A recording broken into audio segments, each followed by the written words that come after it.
আসসালামু আলাইকুম। আমি doctor Mostak Ahmed Shanto, managing director global process limited. আমরা বেসিক্যালি আপনারা হয়তো অনেকেই জানেন যে আমরা ২০১৭ সাল থেকে দেশের বাইরে এমবিবিএস অ্যাডমিশন নিয়ে কাজ করি, ডক্টরদের পোস্ট গ্রাজুয়েশন নিয়ে কাজ করে থাকি। তো আজ আমি একটা ইম্পোর্টেন্ট বিষয় নিয়ে কথা বলবো। সেটা হচ্ছে আমাদের কাছে অনেক ইনকোয়ারি আসে, অনেক স্টুডেন্ট আমাদেরকে টেক্সট করে যে, "ভাইয়া আপনারা কি কাজাকিস্তানে এমবিবিএস নিয়ে কাজ করেন?" ১ম কথা হচ্ছে জি, আমরা কাজাকিস্তানেও এমবিবিএস নিয়ে কাজ করতাম। আমরা basically Kyrgyzstan, Kazakhstan, Uzbekistan, Tajikistan, central এশিয়ার যে ৪ টা দেশ আছে, আমরা ৪ টা দেশ মানে নিয়েই কাজ করি। আ সিআইএস কান্ট্রি গুলোতে।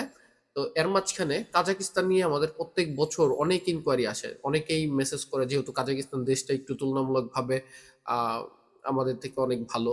সো কাজাকিস্তান নিয়ে অনেক ইনকোয়ারি থাকে। অনেকেই বলে যে, "ভাই কাজাকিস্তানে এমবিবিএস পড়া যাবে কিনা বা কাজাকিস্তানে যাওয়া যাবে কিনা?" তো এর একটা বিষয় হচ্ছে যে কাজাকিস্তানে অবশ্যই এমবিবিএস এ যাওয়া যাবে যদি কেউ এমবিবিএস এ পড়তে যেতে চায়। বাট এখানে বেশ কিছু জটিলতা থাকে। যার জন্য খুব অল্প পরিমাণে স্টুডেন্ট প্রত্যেক বছর কাজাকিস্তানে পড়তে যায়। যেমন বাংলাদেশ থেকে মাত্র ২ থেকে ৩ জন বা ৫ জন স্টুডেন্ট কাজাকিস্তানে এমবিবিএস এর জন্য যেয়ে থাকে।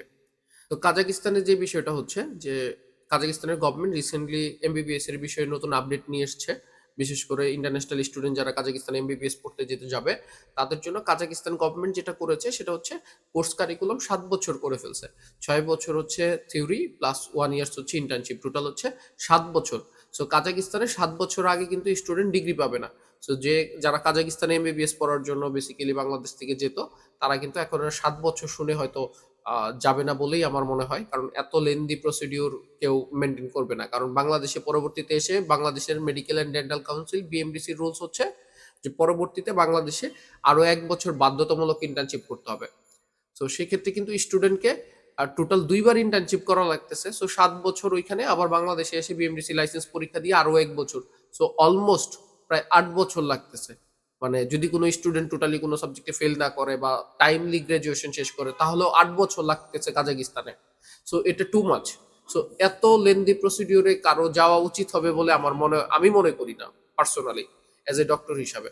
কারণ এমবিবিএস এর পরেও আমাদের অনেক পোস্ট গ্র্যাজুয়েশন করার সুযোগ লাগবে। আরেকটা যেটা বিষয় হচ্ছে কাজাকিস্তানের ভিসা। কাজাকিস্তানের স্টুডেন্ট ভিসা কিন্তু সরাসরি বাংলাদেশ থেকে সবসময় হয় না। রিসেন্টলি আমাদের কনসুলেট অফিস দিয়েছে বাংলাদেশে যদিও। তারপরেও অনেক সময়ই দেখা যায় যে ডকুমেন্টস ইন্ডিয়াতে পাঠানো হইতে পারে। সেক্ষেত্রে সময় লেন্দি প্রসিডিউর লাগে। প্রায় ২ থেকে ৩ মাস ইন্ডিয়ান এম্বাসিতে ইন্ডিয়াতে পাঠানোর পর ইন্ডিয়াতে কাজাক এম্বাসিতেও স্টুডেন্টের ডকুমেন্টস পড়ে থাকে। সো সেটাও একটা লেন্দি প্রসিডিউর।